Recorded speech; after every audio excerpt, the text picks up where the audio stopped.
Corporate दुनिया के इस एपिसोड में हम बात करेंगे इंडिया के क्विक कॉमर्स सेक्टर पर बढ़ते घाटे, ऐप पर लोन यानी फिनटेक कंपनियों की कमजोर फाइनेंशियल सेहत और आईसीआईसीआई के आईपीओ की। शुरू करते हैं भारत से चावल आयात पर नए टैरिफ लगाने की अमेरिकी चेतावनी से, जिसका सीधा असर शेयर बाजार पर नजर आया।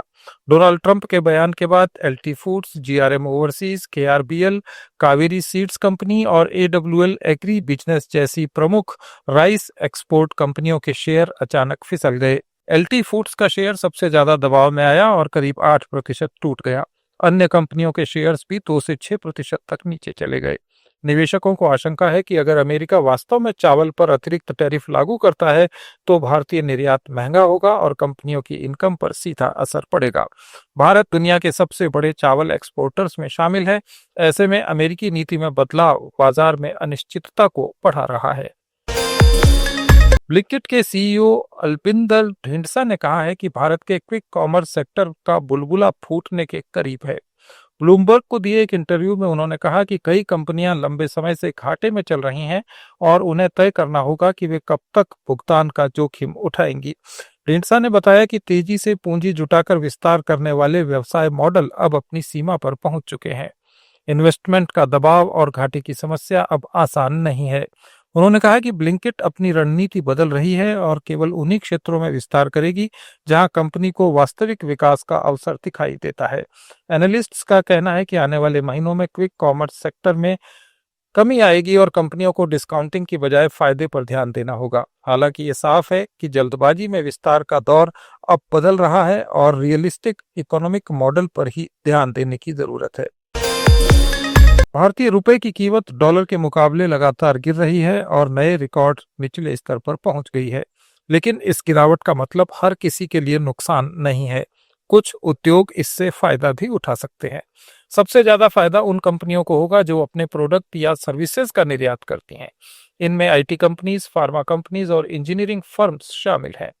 कमजोर रुपए से विदेशी खरीदारों के लिए भारतीय सामान सस्ता हो गया है, जिससे एक्सपोर्ट बढ़ सकता है। विशेषज्ञों के अनुसार ये वास्तविक अवमूल्यन है। इसका मतलब रुपए की कीमत गिरने के साथ साथ भारत में प्रोडक्ट्स की कीमतें विदेशों के मुकाबले कम रह गई हैं।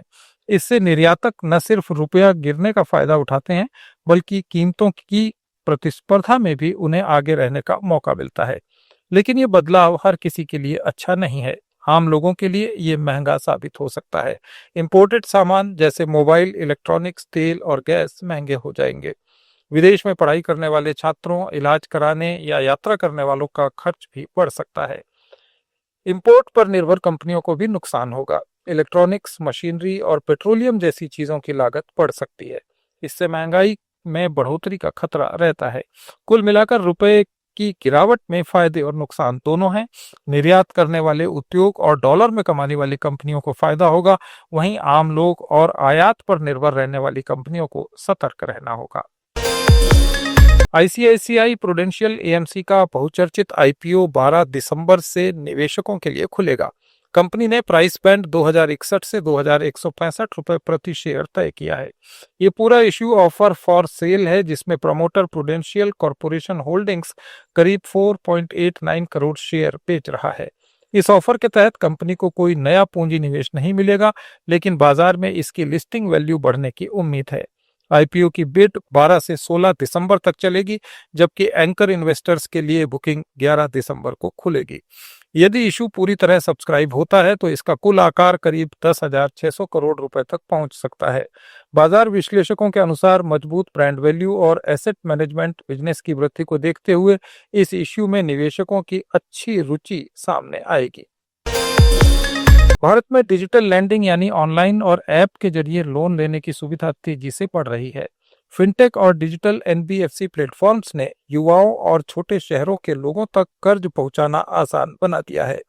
2024-25 के फाइनेंशियल ईयर में फिनटेक एनबीएफसी ने कुल 10.9 करोड़ पर्सनल लोन मंजूर किए। इनकी कुल राशि 1,06,548 करोड़ रुपए थी।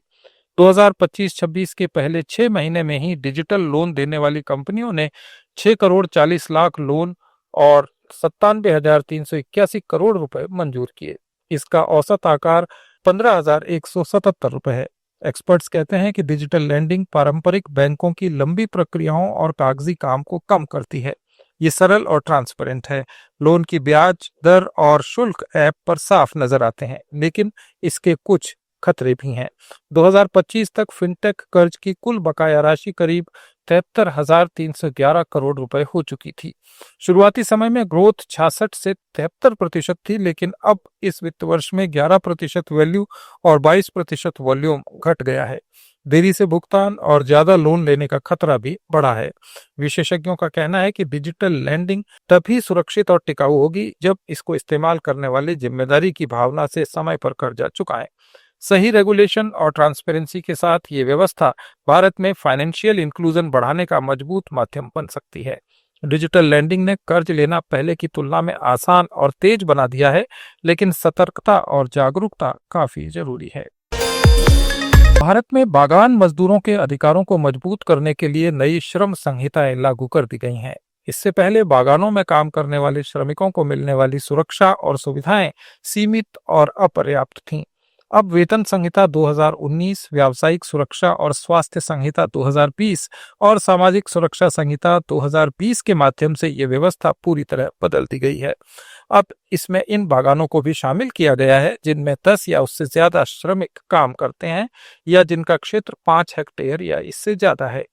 इस बदलाव से देश भर में करीब 20 लाख बागान मजदूरों को नई सुरक्षा और सुविधाएं मिलेंगी।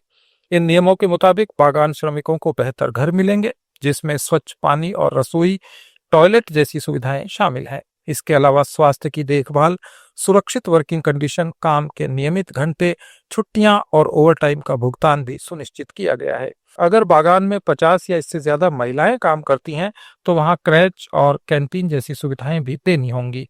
इसके साथ ही महिलाओं, प्रवासी और मौसमी कामगारों के लिए विशेष सुरक्षाएं सुनिश्चित की गई हैं, ताकि वे काम और परिवार की जिम्मेदारियों के बीच संतुलन बनाए रख सके।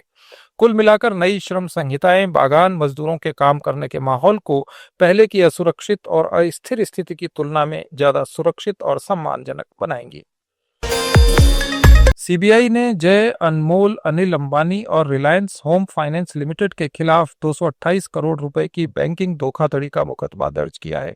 यूनियन बैंक ऑफ इंडिया ने शिकायत की थी कि आरएचएफएल ने 2015 से 2019 के बीच बैंक से 450 करोड़ रुपए का लोन लिया, लेकिन शर्तों का पालन नहीं किया और इस राशि का गलत इस्तेमाल किया गया। बैंक की जांच में ये पाया गया कि उधार ली गई राशि वैध व्यावसायिक उद्देश्यों की बजाय समूह से जुड़े दूसरे इंस्टीट्यूशंस को ट्रांसफर कर दी गई। इसके बाद खाते को 30 सितंबर 2019 को एनपीए घोषित कर दिया गया। सीबीआई ने अब धोखाधड़ी, आपराधिक साजिश और भ्रष्टाचार के आरोपों में एफआईआर दर्ज की है। आरोपियों में जय, अनमोल और आरएचएफएल के पूर्व निदेशक शामिल हैं। ये थे कॉर्पोरेट जगत के कुछ अहम समाचार। अपडेट्स के लिए जुड़े रहिए लेट्स माइक के साथ।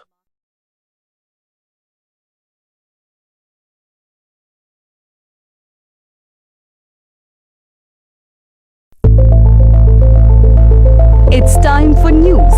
It's time for more than radio. Presenting the first radio news app, Let's Mic. Let's Mic, a news-based app on your phone where you get to watch and listen news, talk shows, interviews, radio show podcasts.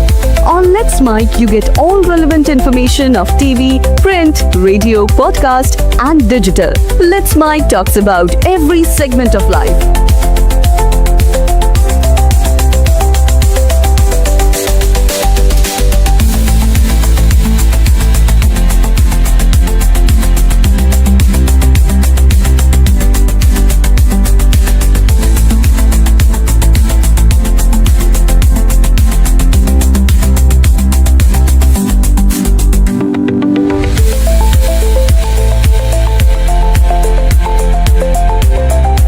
Download the app now from Play Store. Available both on Android and iOS mobile phones. Follow us on YouTube, Instagram, Twitter, LinkedIn, Facebook, Telegram, WhatsApp, Snapchat. Let's talk, let's connect, and let's mic. It's time for news. It's time for more than radio. Presenting the first radio news app, Let's Mic. Let's Mic, a news-based app on your phone where you get to watch and listen news, talk shows, interviews,